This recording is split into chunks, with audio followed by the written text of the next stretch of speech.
Hello and welcome to the season finale of Stormwatch. I'm Tanner Burke. Here's a quick look at this week's episode. Soon Vu will give us a tour of MATC's downtown student bakery. A lot of great stuff down there. Tim Straszewski interprets the dream world. And also Emma Cortez, Jar Witt, and Samantha Gritzmacher present a Stormwatch horror story. And we're getting ready for the summer exercise is the name of the game with Matt Kenner and Adam Lilly. We'll also play along while he grills delicious brats. Stay tuned. Our guest Carolyn Boozer from OnMilwaukee.com will discuss events this summer in Milwaukee. All today on Stormwatch.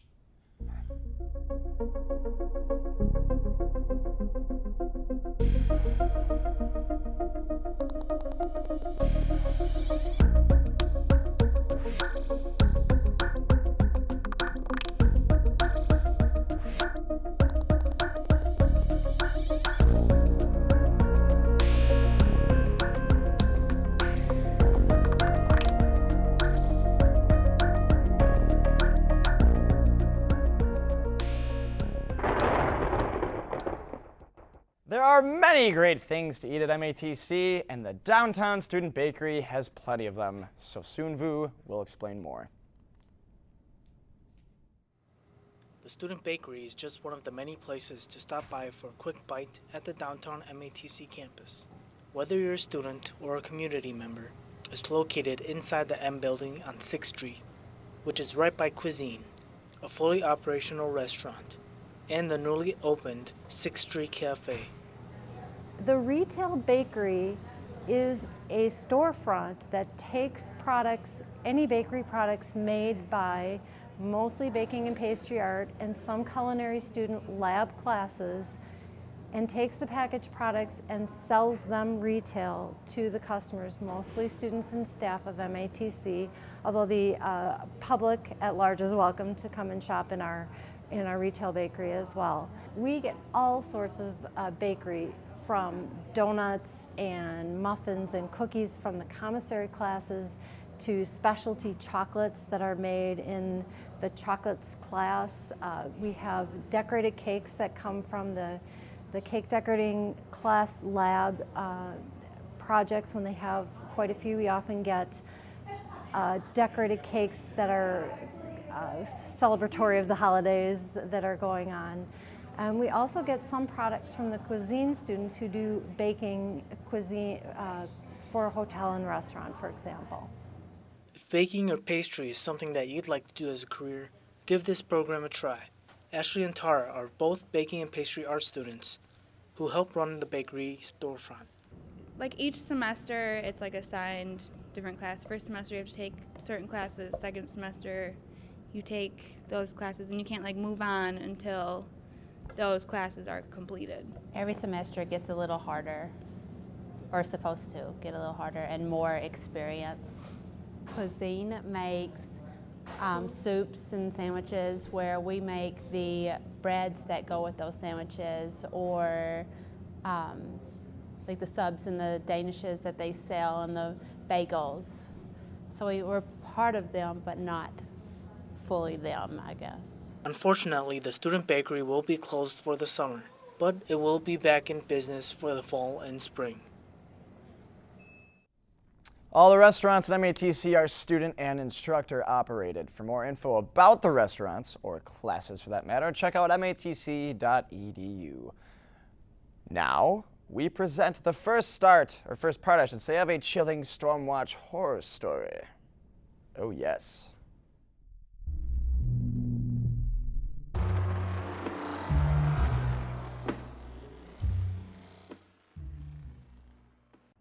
All right, the house is all yours. I'll be back in a couple days. This house is pretty big. It's kind of freaking me out a little bit. Don't worry, I just had a security system put in. There's cameras in almost every room. Every room. So here are the keys. Enjoy. No sex in my bed. We'll see Later. about that. Safe trip. Thanks.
Well, that was only part one, and I may have already wet my pants.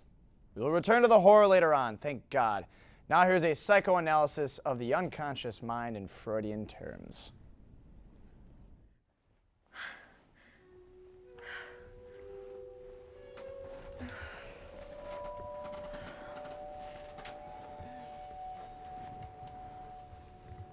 The act of birth is the first experience of anxiety, and thus the source and prototype of the effect of anxiety.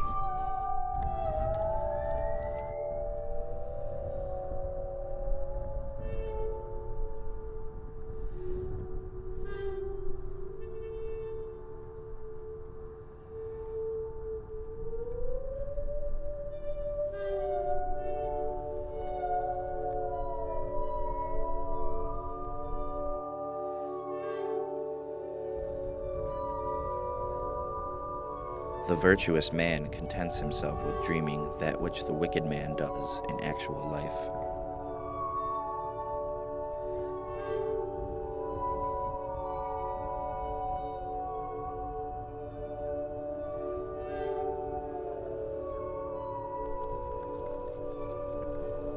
A large number of observers acknowledge that dream life is capable of extraordinary achievements, at any rate in certain fields. Memory.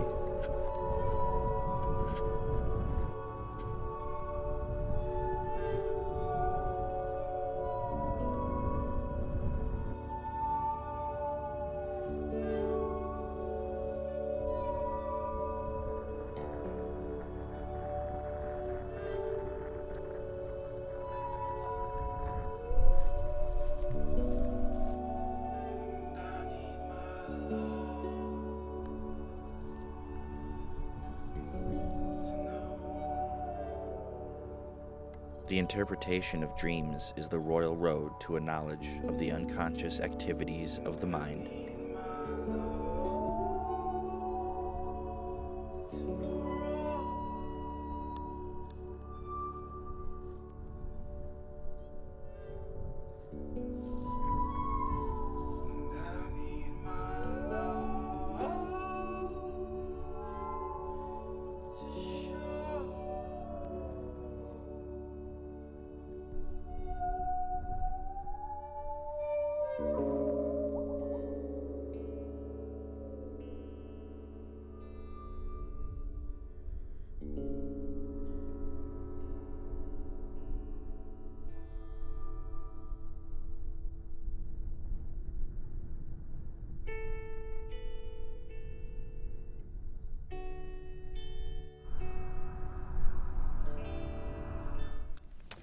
Some beautiful imagery there, but the ending was a Freudian slip, if you ask me.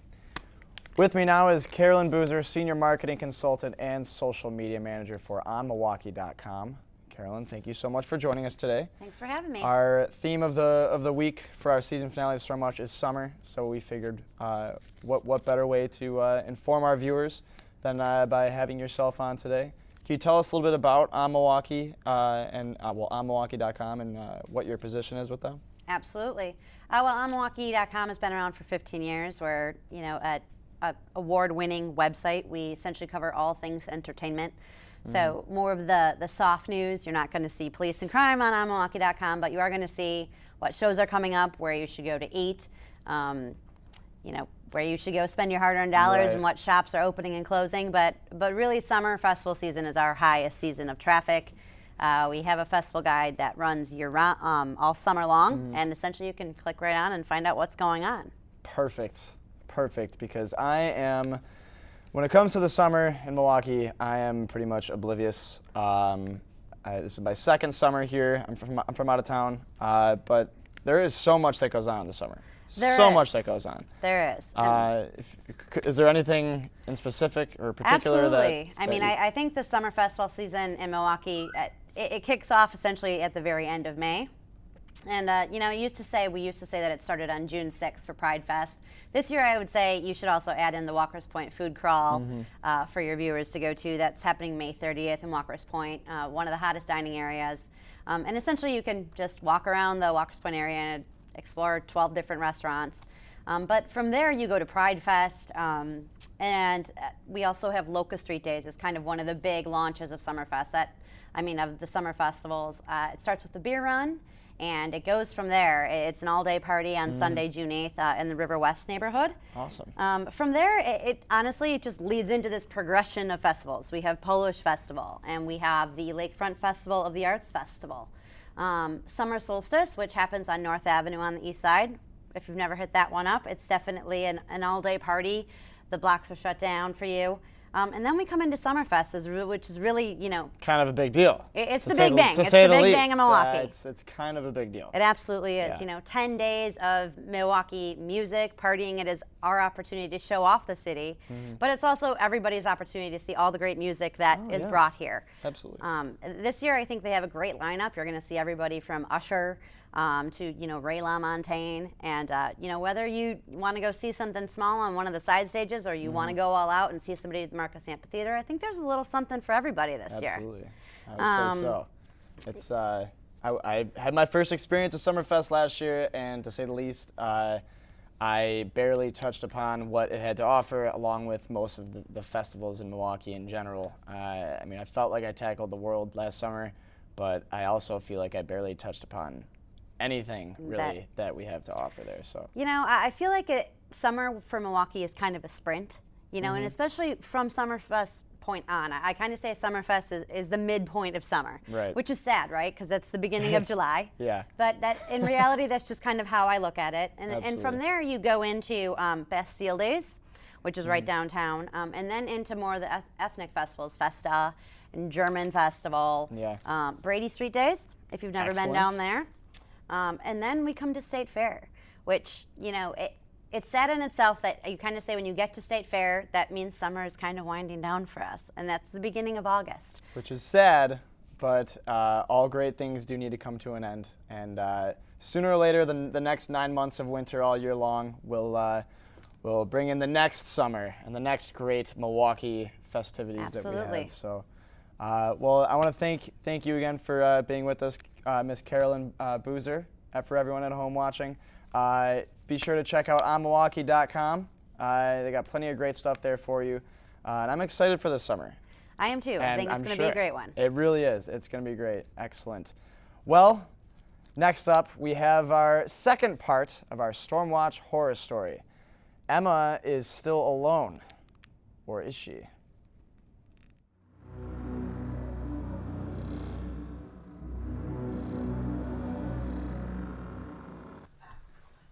I'm just at my dad's house right now. He went out of town. I'm house sitting for him.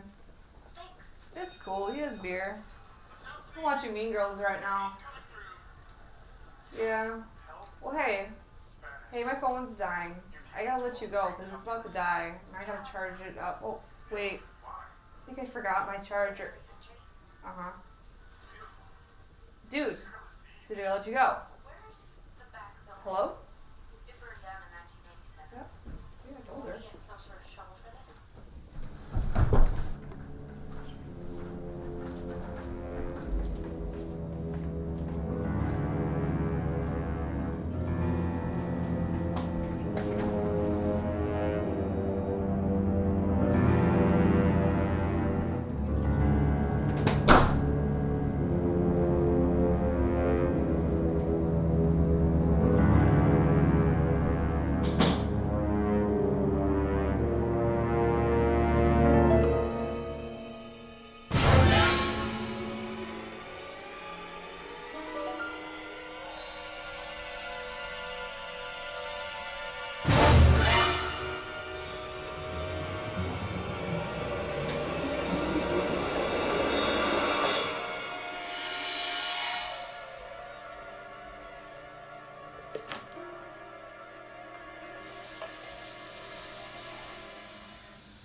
the?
Will she make it out alive?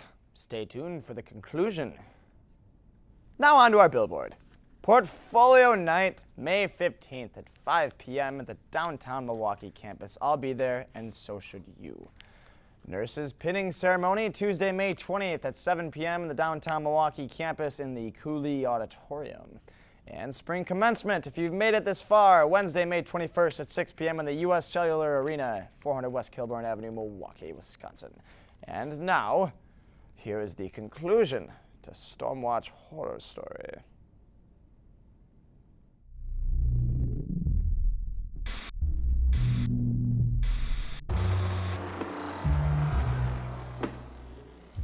Hey, I'm back. I'm in here. I'm gonna grab a beer. Grab me one too.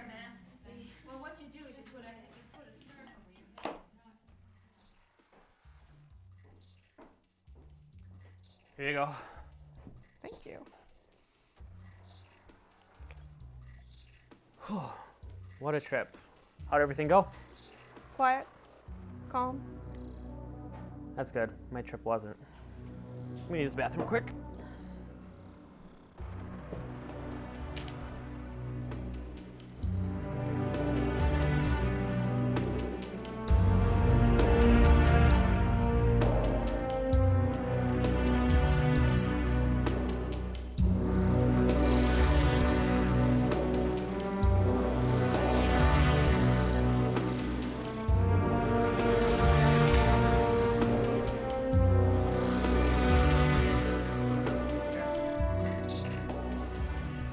Drink up, you lightweight. Drinking. Drink it all down. Ugh. Drink it in deep. Whew. Must not have had much drinking. It takes a lot of people to just get it all jammed.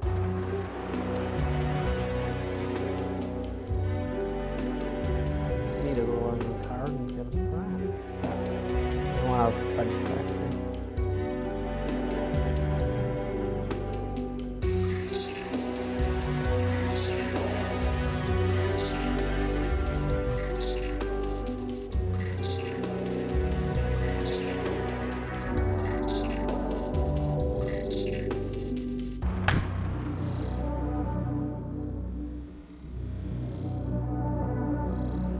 Why am I tied up? What's going on? Get me out of... Shut up.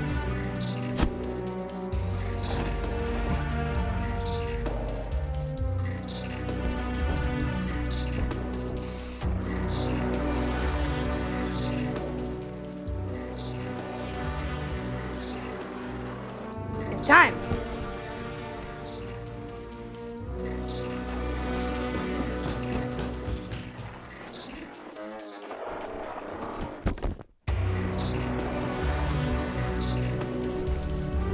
The people here, they thank you for your sacrifice. Let's go talk to them.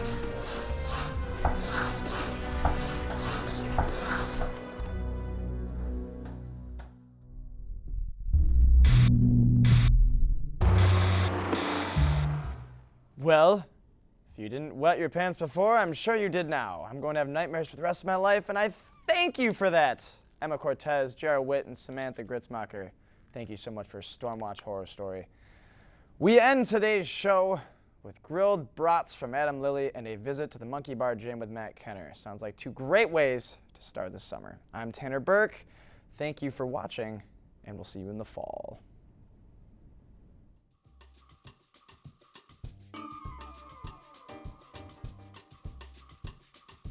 What's on the menu for summer? Well, we live in Wisconsin, right?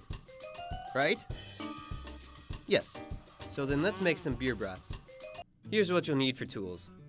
1 cutting board, a knife, a set of tongs, a 3-quart pot, and a regular plate. For ingredients, you'll need 1 regular size white onion, a package of buns, your choice of toppings and condiments, some wah-wah. I feel like I should make a Helen Keller joke. Nah, forget it. Anyways, don't forget a package of brats and a can of beer, because without those, this would all be pointless. First, fill your 3-quart pot with 12 ounces of beer and 24 ounces of water. To save time, just refill the beer can with water twice and pour it into the pot. Turn your stove on high and bring the beer and water to a boil. While that's coming to a boil, use this time to chop half an onion. Use a knife instead of the tongs to chop the onion. When the beer tur, that's a combination of beer and water, has begun to boil, toss in your chopped onion and your brats. Let boil for 20 minutes. 2, 0, semicolon, 0, 0. While the brats are boiling, use this time to prepare your grill. Turn on your grill to a medium to medium-high heat and give it a gentle, sensual cleaning. It's easier to clean your grill when it's warm. After 20 minutes of boiling, use the tongs instead of the knife to get the brats out of the pot. Gently and sensually place them on the grill. There's no specific time for grilling. About 2 to 3 minutes on each side should do it. Judge it by eye. And if you're blind and can't judge them by eye, then why are you using a grill? After the brats are nice and grilled, like a fine grilled brat should be, put them on the buns gently and sensually.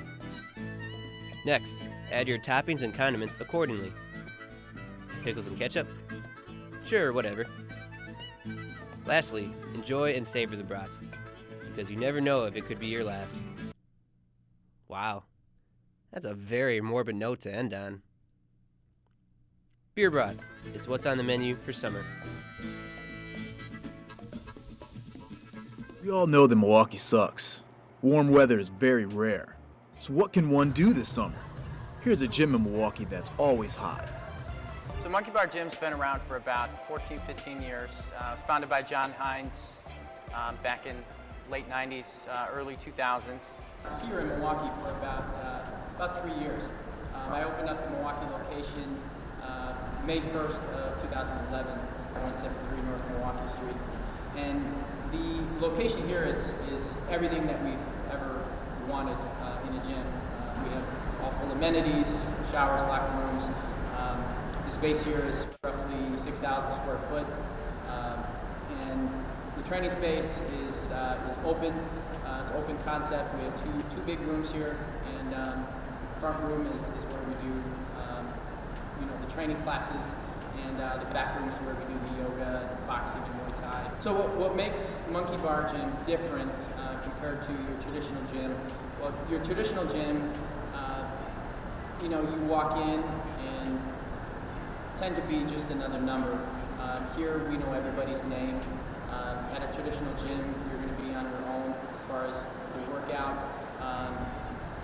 Here you come in and really all you have to do is just show up because when you come in for class, you're going to be meeting with an instructor who's going to walk you through the workout to make sure that you're doing things properly. And we're big on accountability here. So we schedule everybody just like a personal training session. You have your schedule, and we do make it very convenient and flexible if you do need to adjust your schedule. So, it's more than just having access to a place. It's actually having a plan of action to get you from